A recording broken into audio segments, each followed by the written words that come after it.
सज्जनों, आज मैं आप लोगों को एक ज्ञानवर्धक कहानी सुनाता।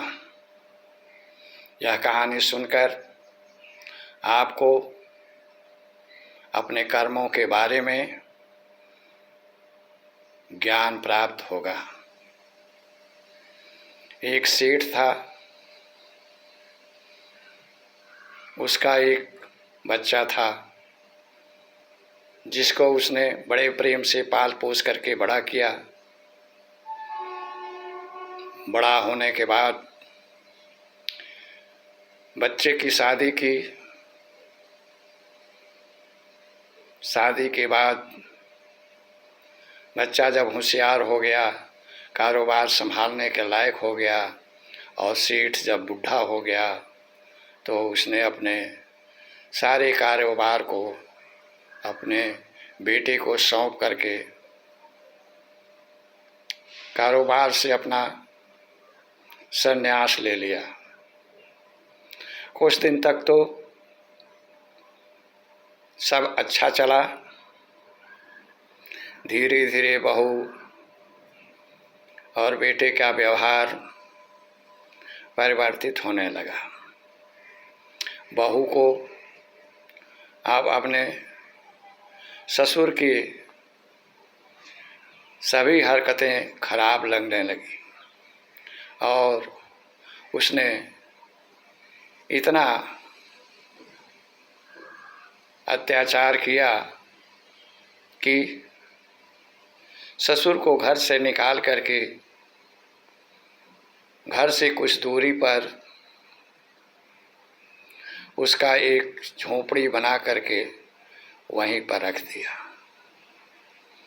ससुर वहीं पर जीवन यापन करने लगा। खाने पीने के लिए मिट्टी के बर्तन दे दिए गए थे। सुबह शाम भोजन को पहुंचा देते थे और वह खा लिया करता था। इस प्रकार से समय बीतने के साथ साथ सेठ अंधा हो गया और उसे कुछ दिखाई नहीं देता था।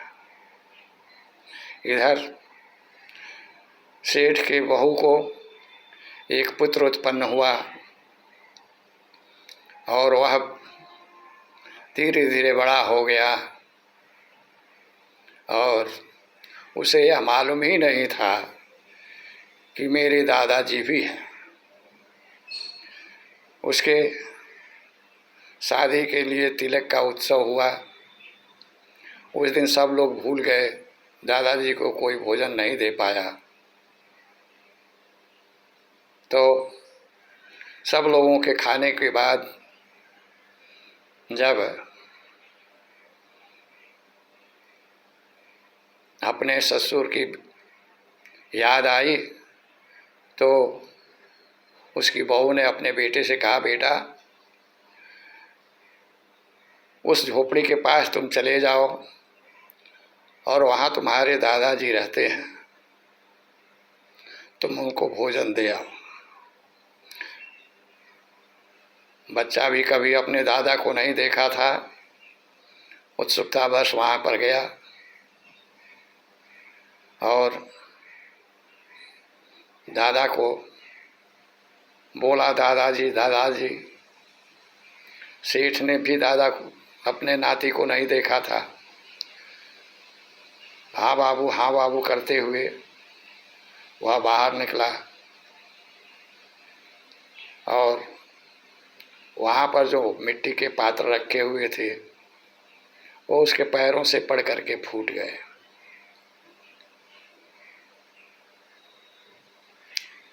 अब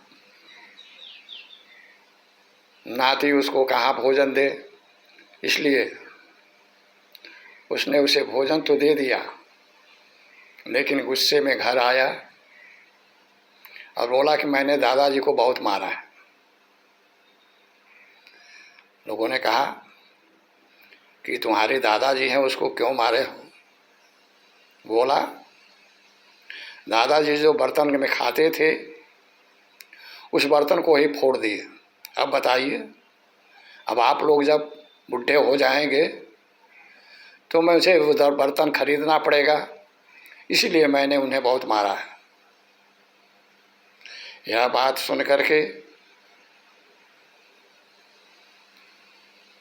उसके माता पिता डर गए कि यह तो बहुत बुरा हो रहा है, मेरा बेटा भी मुझे उसी झोपड़ी में रखेगा। रात में विचार किए, नींद किसी को नहीं आई। जब अपने पर आई तो किसी को नींद नहीं आई। सुबह उठते ही बहू और बेटा दोनों आदमी पहुंच गए झोपड़ी पर। पिताजी घर चलिए। पिताजी बोले, बेटा आज क्या बात है, इतने दिनों से तो तुम लोगों ने सुधि नहीं ली।